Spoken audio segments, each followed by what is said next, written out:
we are still in the twilight zone when it comes to UFOs. Are they piloted by extraterrestrials or built here on Earth? Well, the answer is not straightforward because we have a mix of crafts from different origins. This video will focus on what seems to be a secret technology hidden from the public for a very long time.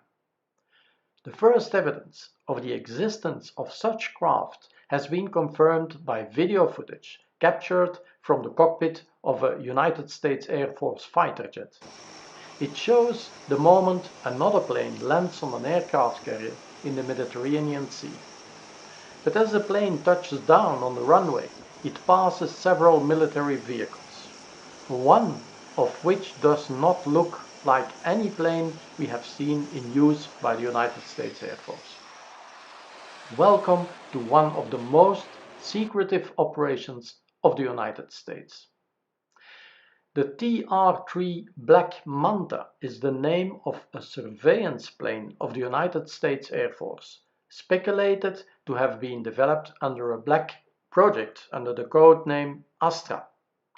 It is said to be a supersonic stealth spy plane with a triangular design. Edgar Fuchs, who served in the United States Air Force and Department of Defense, confirmed that during the 1970s, the Air Force, with the help of private aerospace companies, built a tactical reconnaissance craft known as TR3B or Astra in the 1980s. Fuchs called it the most exotic and classified aerospace vehicle that could fly to the edge of space. There were many sightings worldwide of this craft, with one of the earliest, at least in the media, better known as the Belgian UFO wave. The Belgian UFO wave began in November 1989. Over 30 different groups of witnesses documented the events of 29 November, and 3 separate groups of police officers confirmed the sightings. All of the reports related to the sighting of a large object flying at a low altitude. The craft was of a flat, triangular shape with lights underneath. This giant craft did not make a sound as it slowly moved across the landscape of Belgium. There was free sharing of information as the Belgian populace tracked this craft as it moved from the town of Liège to the border of the Netherlands and even Germany. The Belgian Air Force sent F-16 aircraft to catch one of the unidentified intruders. The pilots intercepted the craft into their radar.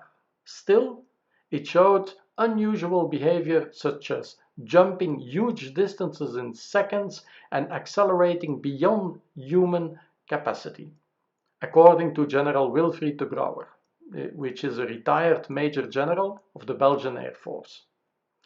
Let's listen to his witness report. Ladies and gentlemen, good morning. My name is Wilfried de Brouwer. I'm a retired Major General of the Belgian Air Force, and I was Chief Operations in the Air Staff at the time that an exceptional UFO wave took place over Belgium. Indeed, during the evening of 29 November 1989, in a small area in eastern Belgium, approximately 140 UFO sightings were reported. Hundreds of people saw a majestic triangular craft with a span of approximately 120 feet, powerful beaming spotlights, moving very slowly without making any significant noise, but in several cases accelerating to very high speeds. The following days and months, many more sightings would follow.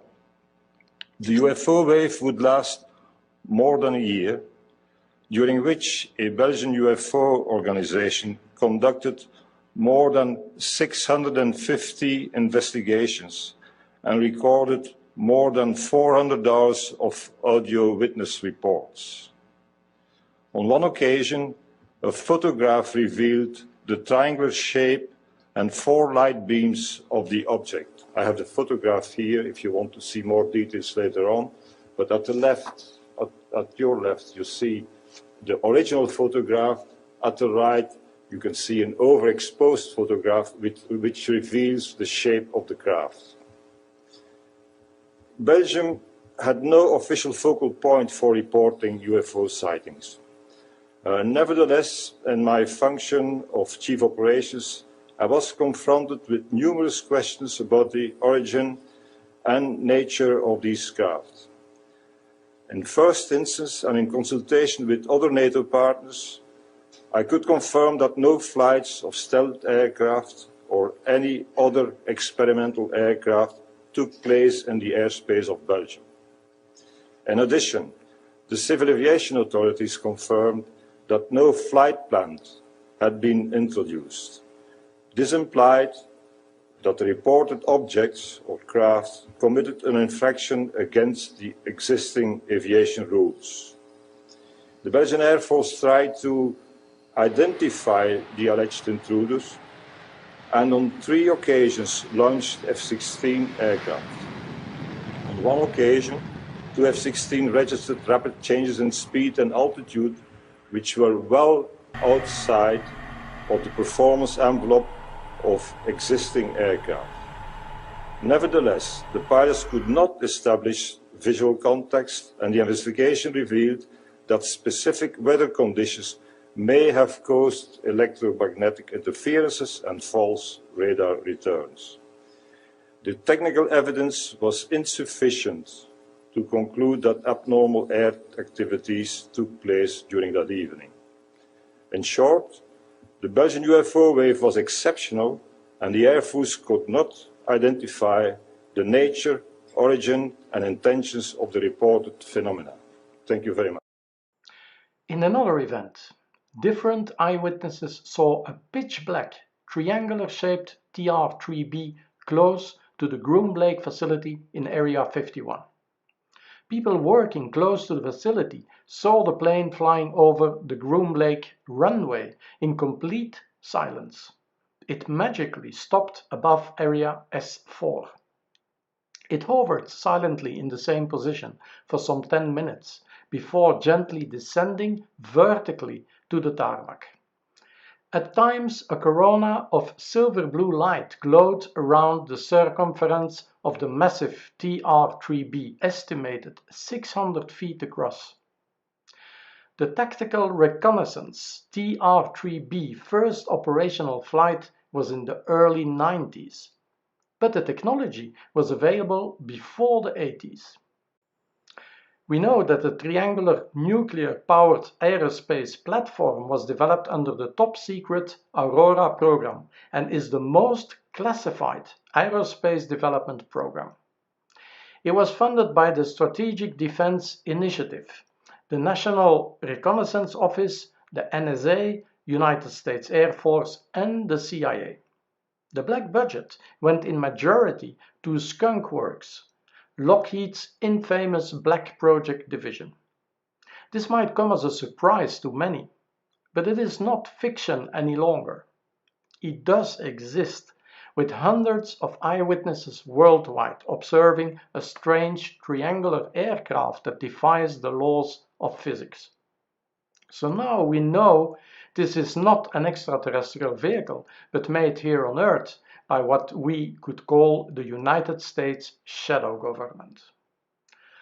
According to Fuchs, who claimed to have worked on the TR3B, the flying triangle, as he called it, was reverse engineered from captured extraterrestrial spacecraft. United States military contractors had gotten their hands on a large spherical anti-gravity device that had once powered an interstellar vessel. When they learned how to activate it, they found that it reduced the mass of any surrounding material by approximately 90%. Lacking any proper method for containing this technology, these contractors decided to simply encase this advanced alien propulsion device within a flat triangle. Here is what we know today about the technical aspects of the TR3B. An important feature is that the outer coating is reactive to electrical radar stimulation. This means that it can change reflectiveness, radar absorptiveness, and even color. When used in conjunction with the TR3B electronic countermeasures, this polymeric skin can make the vehicle look like a small aircraft, or a flying cylinder, or even trick radar receivers into falsely detecting a variety of aircraft, no aircraft, or several aircraft at various locations. Amazing technology, isn't it? Thanks to its sophisticated technology, it can go to any country it likes without being detected by air traffic control and air defense systems. A circular plasma field accelerator ring called the magnetic field disruptor surrounds the rotatable crew compartment. It is far ahead of any imaginable technology. Another question we could ask ourselves is, who is further involved in building the TR3B? We know that besides Lockheed's Skunk Works, Sandia and Livermore's laboratories developed the reverse engineered technology. Rockwell reportedly builds the engine. The government will go to any length to protect this technology. The plasma, mercury-based, is pressurized at 250,000 atmosphere at a temperature of 150 degrees Kelvin and accelerates to 50,000 rpm to create a superconductive plasma with the resulting gravity disruption. The MFD generates a magnetic vortex field, which disrupts or neutralizes the effects of gravity on mass within proximity by 90%. Please do not misunderstand. We are not talking about anti-gravity technology, which uses repulsive force for propulsion. The MFD creates a disruption of the Earth's gravitational field upon the mass within the circular accelerator.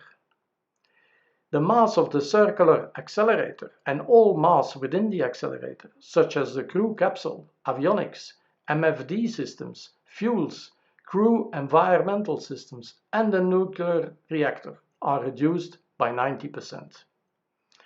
This causes the effect of making the vehicle extremely light and able to outperform and outmaneuver any craft yet constructed, except, of course, those UFOs we did not build.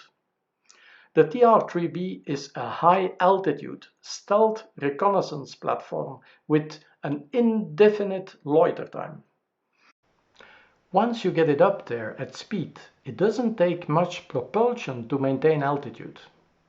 At Groom Lake, there have been rumors of a new element that acts as a catalyst to the plasma. With the vehicle mass reduced by 90%, the craft can travel at Mach 9 vertically and horizontally. It defies the laws of physics as we know them. Internal sources say the performance is limited to only the stresses that the human pilots can endure.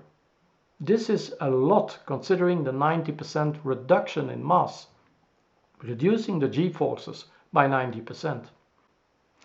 The TR3B's propulsion is provided by 3 multimode thrusters mounted at each bottom corner of the triangular platform. Those are the lights that observers often see when having a UFO sighting. The TR3 is a sub-Mach 9 vehicle until it reaches altitudes above 120,000 feet. Then God knows how fast it can go. The 3 multimode rocket engines mounted under each corner of the craft use hydrogen or methane and oxygen as fuel. The multimode propulsion system can operate in the atmosphere with thrust provided by the nuclear reactor, in the upper atmosphere with hydrogen propulsion, and in orbit with the combined hydrogen-oxygen propulsion. So, this is the first glance at hidden earthly technology. We know today that some of these vehicles are manned and others are unmanned, but there are still many questions to be answered. If you like the content of my videos, then please subscribe, like and comment.